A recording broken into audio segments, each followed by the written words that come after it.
Do educate friends, then do the rest. Hello everyone, this is Apna Singh and welcome to the channel Do Educate. Last class में हमने discuss किया था strain energy के बारे में और देखा था कि स्ट्रेन एनर्जी क्या होती है, उसके फॉर्मूले को भी पढ़ा था हमने। तो आज देखेंगे कि किस टाइप के क्वेश्चन पूछे जाते हैं स्ट्रेन एनर्जी से रिलेटेड।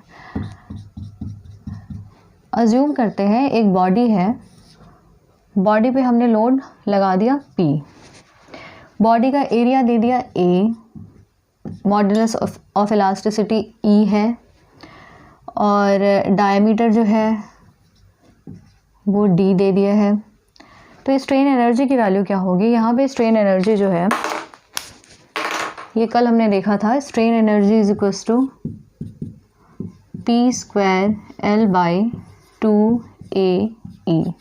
ये बॉडी की लेंथ L दी हुई है, इसको बार समझ लीजिए। एक बार है, बार का डायमीटर D है, modulus of elasticity E, area A और P लोड लगा रहे हैं, तो वहाँ पे स्ट्रेन एनर्जी की वैल्यू जो है वो आ जाएगी P² L/2AE। ये कल हमने डिस्कस कर लिया था। तो ये चीज़ जो आ रही है ये तो एक सिंपल बार की हो गई। अगर इस बार के आगे एक और बार जोड़ दिया जाए तो स्ट्रेन एनर्जी की वैल्यू क्या हो जाएगी? ये दूसरा केस देखते हैं। ये एक बार, आगे से एक और बार, यहाँ पे इन्होंने लगा दिया लोड P। अब कह रहे हैं यहाँ पे स्ट्रेन एनर्जी की वैल्यू पहले सेक्शन में कितनी होगी, दूसरे में कितनी होगी, या फिर टोटल कितनी होगी। तो पहला सेक्शन ये है, दूसरा सेक्शन हम अज्यूम कर लेते हैं कि ये है दूसरा पार्ट। तो इसमें area A1, E1 modulus of elasticity, और ये लेंथ है L1, ये लेंथ है L2, ये है A2 और ये है E2।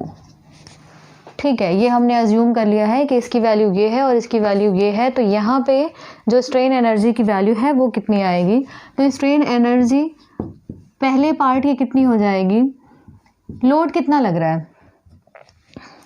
लोड बिल्कुल एक्सट्रीम एंड पे लग रहा है, P लोड बिल्कुल एक्सट्रीम एंड पे लग रहा है। ये चीज़ हमने पहले डिस्कस की थी कि अगर एक्सट्रीम एंड पे कोई लोड लग रहा है तो वहाँ पे क्या होगा? उस केस में ये लोड P जो यहाँ पे एक्ट करेगा वही इस बॉडी के लिए भी इतना ही एक्ट करेगा। अगर P इसके लिए है तो P इसके लिए भी यही होगा, जब सिर्फ एक लोड एक्सट्रीम एंड पे लग रहा हो। तो यहाँ पे स्ट्रेन एनर्जी पहले पार्ट के लिए क्या हो जाएगी? P यहाँ पे है तो इट मीन्स यहाँ पे भी P होगा।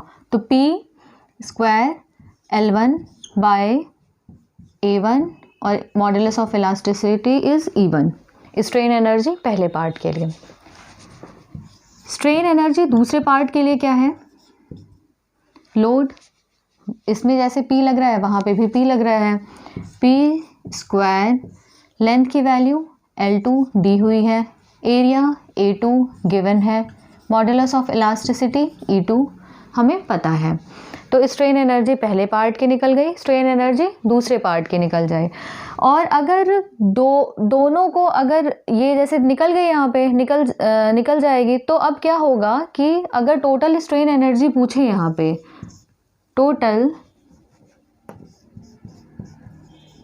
स्ट्रेन एनर्जी, तो क्या हो जाएगा? दोनों का समेशन हो जाएगा।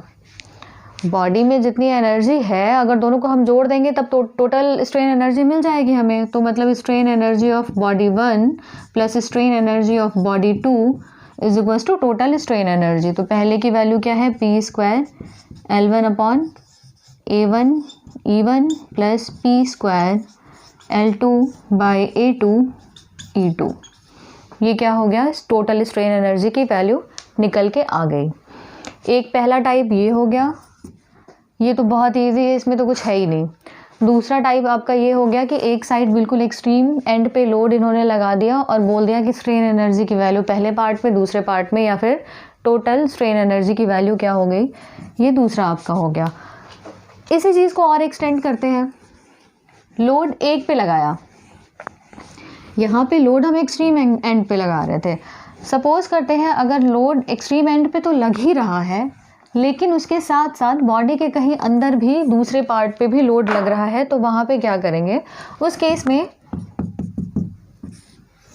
ये है, राइट, ये P लोड लग रहा है और अज्यूम कर रहे हैं ये 2p यहाँ पे लोड लग रहा है। यहाँ पे area A1 E1, this length is L1, this is L2, A2 E2, ये सारी चीज़ें गिवन है। और यहाँ पे पूछ रहा है कि हर एक सेक्शन पे स्ट्रेन एनर्जी की वैल्यू क्या होगी या हर एक बॉडी की स्ट्रेन एनर्जी क्या होगी। तो स्ट्रेन एनर्जी पहले पार्ट की अगर देखेंगे तो क्या होगा, this is first one and this is second. तो स्ट्रेन एनर्जी पहले पार्ट की क्या है, हमने फॉर्मूला क्या पढ़ा है, P²L/2AE। पहला पार्ट, पहले पार्ट पे कितना लोड लग रहा है सबसे पहले हम ये देखेंगे। यहाँ पे सिर्फ एक्सट्रीम एंड पे नहीं लग रहा, अब यहाँ पे देखेंगे यहाँ पे भी लोड लग रहा है, यहाँ पे लोड लग रहा है। इट मीन्स ये तो P लग ही रहा है, उसके साथ साथ 2P की लोड और लग रहा है। It means P + 2P is equals to 3P² L1/2 A1 E1। ये क्या है, स्ट्रेन एनर्जी पहले पार्ट की। दूसरे पार्ट की इसी तरीके से निकालेंगे, strain energy of second part is equals to P² L/2 AE। P² P means यहाँ पे क्या 2P जो था वो इसके लिए था, 2P और P दोनों इसके लिए थे, लेकिन इस बॉडी के लिए क्या है, सिर्फ और सिर्फ P है। तो यहाँ पे क्या लिखेंगे, P² L2/2 A2 E2। ये स्ट्रेन एनर्जी दूसरे पार्ट के लिए। तो टोटल स्ट्रेन एनर्जी क्या हो जाएगी, strain energy 1 plus strain energy 2। इसी तरीके से हम किसी भी सेक्शन का निकाल सकते हैं। एक और देखते हैं, एक टाइप जिसको कह सकते हैं कि अगर इस तरीके का है जो कि हमने फिक्स का, दोनों साइड जो फिक्स होते थे उसका भी एग्जांपल हमने देखा था कि रिएक्शन कैसे निकालते हैं या फिर स्ट्रेस कैसे निकालते हैं। यहाँ पे अगर पूछ लेता है कि स्ट्रेन एनर्जी क्या होगी तो कैसे निकालेंगे। अज्यूम करते हैं कि यहाँ पे जो लोड लग रहा है वो P है, यहाँ पे जो लग रहा है वो है 2P। तो सबसे पहले हमें क्या देखना था, डायरेक्शन देखनी थी। P इधर लग रहा है, 2P इधर लग रहा है। इट मीन्स दोनों अपोजिट साइड जा रहे हैं, मतलब P ज़्यादा कौन सा है, इधर वाली साइड। तो रिएक्शन कहाँ लगेगा, जस्ट उसके अपोजिट लग जाएगा। तो रिएक्शन मीन्स इधर, ये सपोज करो A पॉइंट है, B, C और D। तो इधर RA लग गया। RA लगने के बाद जिधर हमने RA लगा है RD की भी डायरेक्शन क्या होगी, सेम होगी। हम ये अज्यूम करके चलते हैं जिधर RA लगेगा उधर RD भी लगेगा। तो RA RD क्या करते हैं, अब RA plus RD same direction वाले को एक साइड लिख लेते हैं, plus P minus 2P is equals to 0। It means RA plus RD minus P is equals to 0। RA plus RD is equals to P। ये सॉल्व कर लिया, हमें RA प्लस RD की वैल्यू निकाल के आ गई। यहाँ पे फिर उसके बाद हम क्या करते हैं, नेक्स्ट आपको बताया ही था डिफॉर्मेशन, टोटल डिफॉर्मेशन क्या होगा, 0 होगा। क्यों, क्योंकि दोनों साइड से फिक्स है। तो टोटल डिफॉर्मेशन मतलब this deformation plus this deformation plus this deformation, मतलब तीनों का जो होगा, मतलब क्या, delta AB delta BC delta of CD is equals to 0। वहाँ से एक इक्वेशन निकलेगी जहाँ से हम RA और RD की वैल्यू कैलकुलेट कर लेते हैं। जब RA RD की वैल्यू कैलकुलेट हो जाएगी मींस इस सेक्शन पे फोर्स निकल जाएगा, इस सेक्शन पे भी फोर्स निकाल लेंगे, यहाँ पे भी फोर्स की वैल्यू निकल जाएगी। जब फोर्स निकल गया, मेन गेम क्या है, फोर्स निकालने की। फोर्स निकल गया तो अल्टीमेटली हमारा स्ट्रेन एनर्जी निकल गया। स्ट्रेन एनर्जी की वैल्यू निकालने के लिए P निकल गया। P यहाँ पे जिस भी सेक्शन का पूछेगा P लोड वहाँ पे रखेंगे और उसके बाद सारी वैल्यूज़ आपको गिवन होंगी और क्वेश्चन सॉल्व हो जाएगा। स्ट्रेन एनर्जी में यही है, ज़्यादा कुछ खास है नहीं फ़िलहाल के लिए। मतलब जो आप कह सकते हैं कि फर्स्ट चैप्टर जो है वो कंप्लीट होता है इस तरीके से, जो नॉर्मल तरीके से हम चल रहे हैं स्ट्रेस और स्ट्रेन को पढ़ते हुए, तो वो अभी यहाँ तक ही है। बाकी आगे स्ट्रेन एनर्जी काफ़ी लंबी चीज़ें हैं इसमें, जो आप कह सकते हैं कि अलग अलग सेक्शन पे कैसे निकालते हैं वो, हालांकि मैंने एक छोटा उसका एक पोर्शन दिखा दिया था कि कैसे निकाल सकते हैं। और ये रही इसकी बात। और एक चीज़ और, अगर यहाँ पे ये पूछ ले कि दोनों का रेशियो निकालो तो भी निकल सकता है।